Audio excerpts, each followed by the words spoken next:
जयपुर की खूबसूरती जितनी इसके भव्य किलों और महलों में है, उससे कहीं ज़्यादा इस शहर की गलियों, बाज़ारों और यहाँ के उन मॉन्यूमेंट्स में है जो भीड़-भाड़ से दूर एकांत में स्थित हैं। आप सबका पता नहीं, पर मुझे ऐसे मॉन्यूमेंट्स सबसे ज़्यादा पसंद हैं जो लेस पॉपुलर हों और प्रकृति की गोद में बसे हुए हों। शहर की तेज़ रफ्तार और चहल-पहल से दूर ऐसी जगहों में एक ठहराव होता है और एक पीसफुल एनर्जी होती है, जिसे आप चैन से बैठकर एब्जॉर्ब कर सकते हैं और इनकी सुंदरता को अपने पेस पे ऑब्जर्व एंड अप्रिशिएट कर सकते हैं।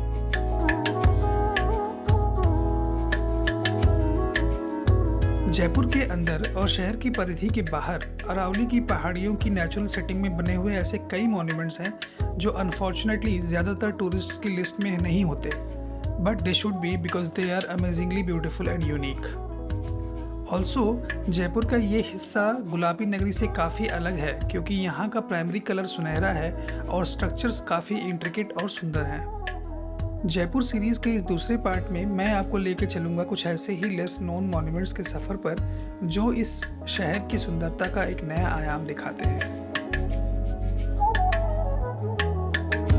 हमारी अनडिस्कवर्ड जयपुर की लिस्ट में सबसे पहला मॉन्यूमेंट है गलता जी का मंदिर।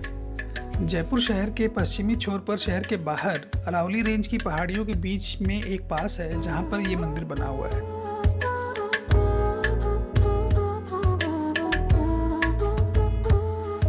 गलता जी टेम्पल को मंकी टेम्पल भी कहा जाता है और क्यों, ये आपको वहां पहुंचते ही पता चल जाएगा।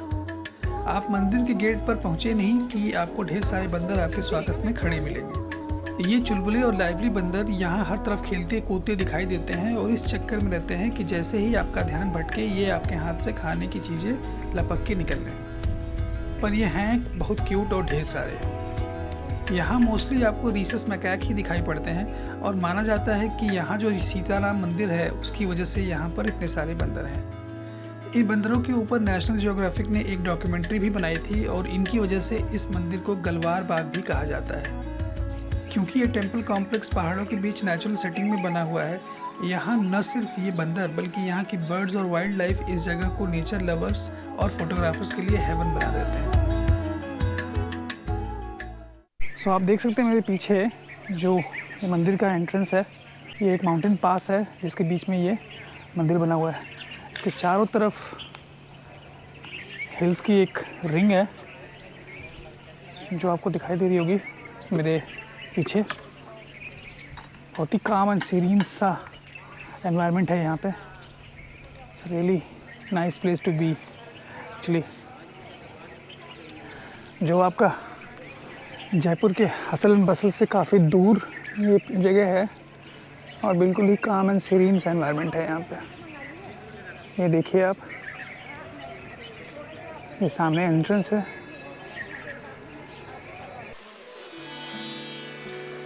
गलता जी मंदिर का महात्म्य काफ़ी पुराना है और ये मान्यता है कि यहीं पर सतयुग में गालव ऋषि ने तपस्या की थी, जिनके नाम पे इस मंदिर का नाम पड़ा। मॉडर्न एरा में इस मंदिर का निर्माण 18वीं शताब्दी में महाराजा सवाई जय सिंह द्वितीय के दीवान राव कृपा राम ने करवाया था। ये माना जाता है कि गालव ऋषि की तपस्या से प्रसन्न होकर देवताओं ने सीधे गोमुख से गंगा जी को यहाँ लाकर स्थापित किया था, जो आज के समय में एक प्राकृतिक झरने के रूप में स्थित है। इस झरने का पानी यहाँ 7 कुंडों में जमा होता है और इन कुंडों में मकर संक्रांति और कार्तिक पूर्णिमा के दिन स्नान करना शुभ माना जाता है। तो फ्रेंड्स, ये जो कुंड देख रहे हैं आप, ये है निचला गालव कुंड और इसमें भी वही पहाड़ से आकर झरने का पानी है वो यहीं पे इकट्ठा होता है। और सामने ये जो है ये गलता जी मंदिर का प्रांगण है, बहुत ही सुंदर लोकेशन है। और इस प्रांगण में कई और मंदिर बने हुए हैं, जैसे कि सीताराम जी का मंदिर जिसको गलवार बाग के नाम से भी जाना जाता है। इस कॉम्प्लेक्स में गालव ऋषि के मंदिर के अलावा राम सीता मंदिर और ज्ञान गोपाल मंदिर भी हैं। ये मंदिर ट्रेडिशनल राजस्थानी हवेली स्टाइल में बने हुए हैं और बहुत सुंदर हैं। रेड सैंडस्टोन से बने हुए इन मंदिरों में आपको इंडियन क्लासिकल और राजस्थानी आर्किटेक्चरल स्टाइल्स देखने को मिलती है, जिसमें इनकी छतरियों और खिड़कियों की खूबसूरती देखने लायक है। सो फ्रेंड्स, मेरे पीछे आप जो कुंड देख रहे हैं वो गलता जी का निचला कुंड है और ऊपर से जो झरने का पानी आता है वो यहाँ जमा होता है। इस कुंड में मकर संक्रांति के दिन नहाना काफ़ी शुभ माना जाता है। मैं आपको अभी दिखाता हूँ सामने से। ये देखिए,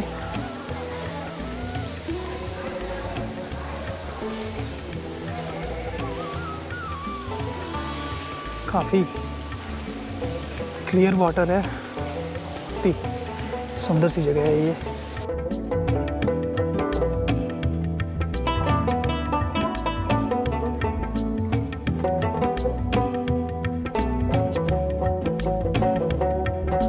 यहीं पर रामानंदी साधु कृष्णहरि पयोहारी की गुफा भी है, जहां पर उन्होंने तपस्या की थी।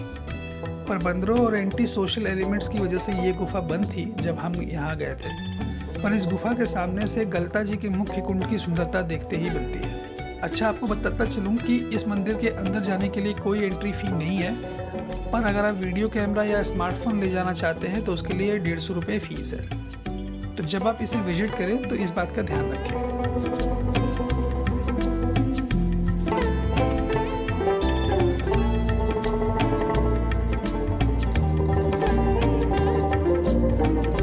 गलता जी मंदिर के रास्ते में ही थोड़ी दूर पर एक और लेस नोन मॉन्यूमेंट है, जो है सिसोदिया रानी का बाग। ये सुंदर और पीसफुल बाग मल्टी लेयर गार्डन के रूप में बना हुआ है और मैं आपको हाईली रेकमेंड करूंगा कि आप इसे विजिट करें। खास तौर से अगर आप विंटर्स में जयपुर ट्रैवल कर रहे हैं तो आप यहाँ पर बैठकर सर्दियों की मखमली धूप का आनंद उठा सकते हैं। तो ये जो बाग है ये जयपुर के लेस नोन मॉन्यूमेंट्स में से है। सो अगर आप यहाँ पे हैं तो you should definitely come here. बहुत ही सुंदर गार्डन है।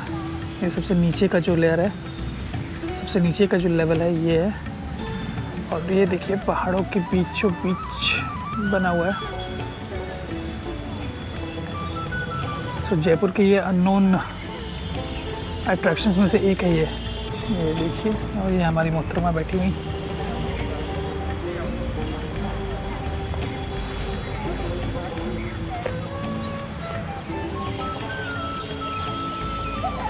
उदयपुर की राजकुमारी और महाराजा सवाई जय सिंह की पत्नी चंद्रकंवर सिसोदिया के नाम पर सवाई जय सिंह के द्वारा बनाया गया ये बाग उस समय प्रचलित मुगल स्टाइल यानी कि 4 बाग स्टाइल में बना हुआ है और 3 लेयर्स में डिवाइडेड है। महारानी जयपुर को प्रकृति से काफ़ी लगाव था और वो अक्सर यहाँ पर आकर के आराम किया करती थी। ये बाग न सिर्फ प्राकृतिक सौंदर्य और सुंदर बने हुए महलों का एक खूबसूरत समन्वय है, बल्कि ये राधा कृष्ण के प्रेम का प्रतीक भी है। ये बाग पहाड़ों के घेरे के बीच बना हुआ है और इसे बहुत ही प्यारे पेड़ों और फूलों से सजाया गया है। इस बाग में आपको प्रकृति से नज़दीकी का एहसास होता है। सिसोदिया रानी के बाग के पास में ही एक और बाग है जिसका नाम है विद्याधर बाग। हमारा काफ़ी मन था उस बाग को भी देखने का, पर काफ़ी मशक्क़त करने के बावजूद हमें उस पार्क का गेट और पार्किंग एरिया नहीं मिला और हम उसे नहीं देख पाए। अगर आप उस एरिया में हैं तो मैं रेकमेंड करूँगा कि आप उस बाग को भी देखें। I hope you will have better luck in finding the entrance than we did.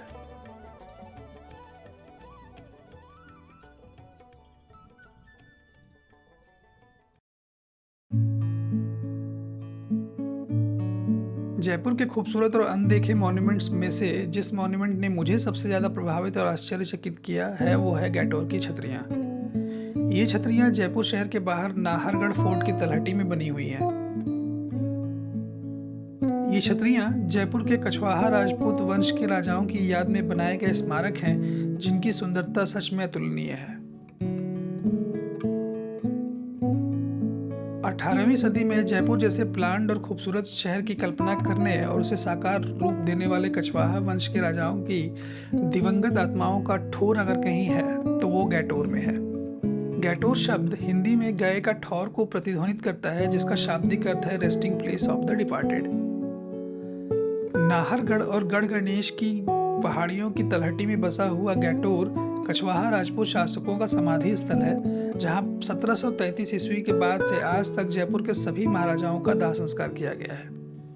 और इस दाह संस्कार के बाद उन सभी की याद में यहाँ पर एक स्मारक यानी कि एक छतरी बनाई गई है।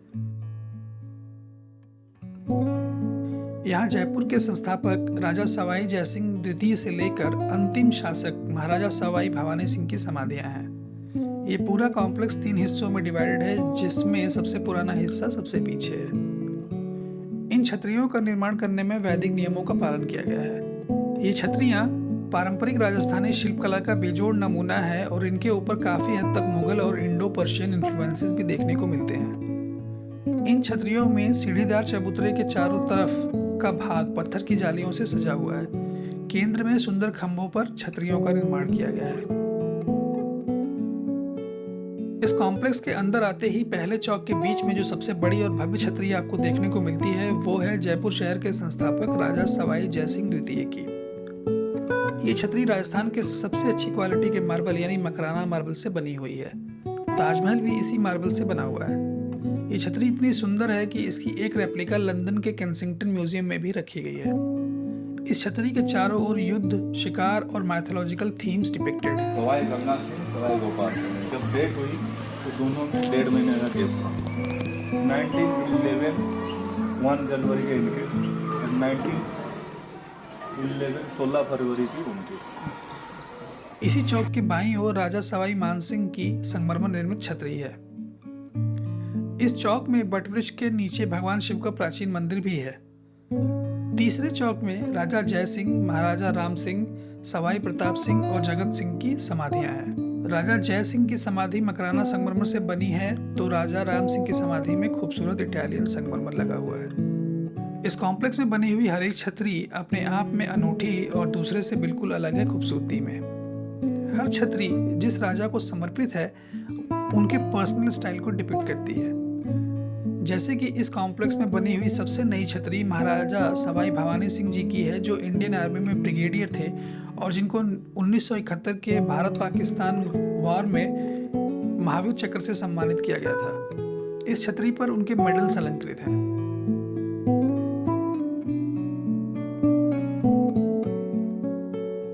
इन सभी छतरियों के अंदर की नक्काशी बहुत ही सुंदर है। कई छतरियों के अंदर की कार्विंग्स में हिंदू माइथोलॉजिकल स्टोरीज और थीम्स देखने को मिलती हैं और आप चाहें तो अपनी नॉलेज टेस्ट कर सकते हैं इन्हें डिसाइफर करने की कोशिश करके।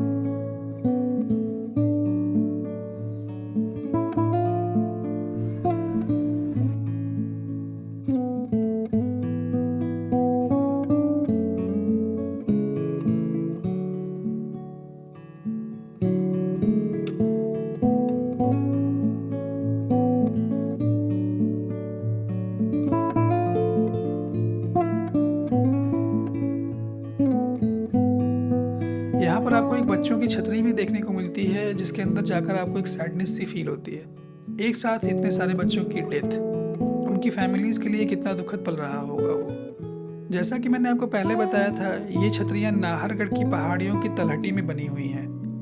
इन छतरियों की छत पर से आपको नाहरगढ़ फोर्ट की दीवार भी दिखाई पड़ती है। यहाँ से एक ट्रैक भी है जो आपको नाहरगढ़ फोर्ट तक ले जाता है। अगर आप एडवेंचरस फील कर रहे हैं तो ये ट्रैक कर सकते हैं।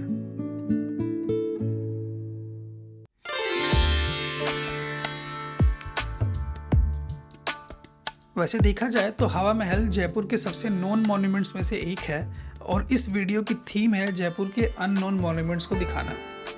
पर लकीली हम हवा महल एक ऐसे टाइम पे पहुंचे जिसकी वजह से हमें उसके एक अनदेखे पहलू को देखने का मौका मिला और इसलिए मैंने इस वीडियो में इसे फीचर करने का फैसला किया।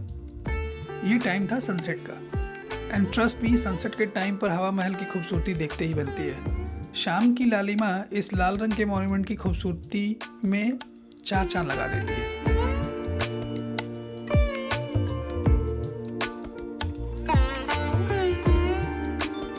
1799 ईस्वी में महाराजा सवाई जय सिंह के पोते सवाई प्रताप सिंह के द्वारा बनाया हुआ ये महल न सिर्फ जयपुर बल्कि पूरे राजस्थान या यूं कहूँ कि पूरे भारत के सबसे खूबसूरत मॉन्यूमेंट्स में से एक है। 5 माले ऊंचा ये महल रेड एंड पिंक सैंडस्टोन से बना हुआ है और सच में बहुत ही सुंदर है। इस महल के अंदर की जालियाँ, coloured glass windows and doors are exquisitely beautiful. वैसे एक इंटरेस्टिंग बात बताता हूँ हवा महल के बारे में। जो हवा महल का आइकॉनिक फसाड है जो सड़क से दिखता है वो इस महल का फ्रंट नहीं बैक साइड है। ट्रस्ट में मुझे नहीं पता थी ये बात। जब हम इस महल के अंदर पहुँचे तब एक पपेट शो भी चल रहा था अंदर, तो आप भी लीजिए इस क्यूट सी कठपुतली के ठुमकों के मजे।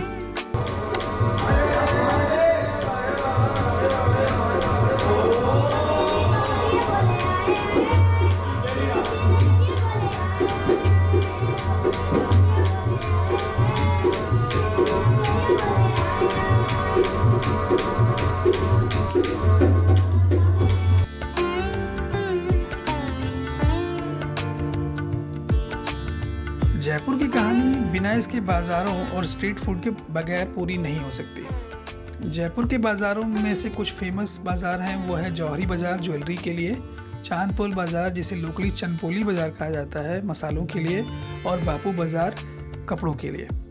हम जौहरी बाज़ार तो जा नहीं पाए, पर हाँ हमने बापू बाज़ार से बेडशीट और चंदपोली बाज़ार से मठनिया और लौंगी मिर्ची ज़रूर खरीद ली। इसके अलावा हमने त्रिपोलिया बाज़ार में जगन्नाथ शर्मा पकोड़े वाले के यहाँ कचौरी और पकौड़ों, और इसी दुकान के ऑपोजिट रोड के उस पार स्थित फेमस रामचंद्र कुल्फी भंडार की कुल्फी के भी मज़े लिए। And the taste was amazing. तो दोस्तों इस वीडियो में बस इतना ही। मिलता हूँ आप सभी से मैं अगले वीडियो में, जिसमें मैं आपको लेके चलूँगा ऐसी ही किसी अमेजिंग जगह के सफ़र पे। तो चैनल को सब्सक्राइब करना ना भूलें। सो अभी के लिए अलविदा, and don't forget to be happy and keep smiling. Thank you.